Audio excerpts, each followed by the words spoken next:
ছোটবেলা থেকেই আমার অভ্যাস হয়ে গেছে ওয়েভের উল্টো দিকে হাঁটার। চারপাশে তাকাই, একদিকে ব্রাজিল আরেকদিকে আর্জেন্টিনা। হলুদ নীল আর নীল সাদা পতাকায় ফেসবুক, পাড়া, আড্ডা সব ভেসে যায়। সবাই চিল্লায়, তর্ক করে, গলা ফাটায়। মনে হয় দুনিয়ায় ফুটবল বলতে এই দুইটাই আছে।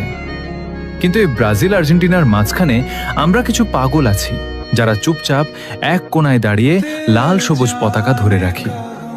আমরা পর্তুগাল সাপোর্টার। আমাদের সংখ্যা কম, স্ট্যাটাস দিলে একটা লাইক পড়ে, কেউ পাত্তা দেয় না, কিন্তু ভালোবাসাটা কম না। কারণ আমরা সাপোর্ট করি রেজাল্ট দেখে না, প্লেয়ারের হাইপ দেখে না। আমরা সাপোর্ট করি সেই অনুভূতিটাকে যেটা প্রথম দেখায় মন কেড়ে নিয়েছিল। হয়তো আমরা কখনো সংখ্যায় ৪৫% বা ৪৪% হব না, হয়তো আমরা শুধু ১%ই থেকে যাব। কিন্তু সমস্যা নাই, ভিড়ের সাথে গা ভাসিয়ে দেওয়া সহজ, কঠিন হলো একা দাঁড়িয়ে নিজের পছন্দটাকে ধরে রাখা। আমি গর্ব করে বলি আমি পর্তুগাল, আর আমি জানি আমার মতো আরো অনেকেই আছে যারা এই ১%-এর মধ্যে আছে। তোমরা কে কে আছো এই পাগলদের দলে?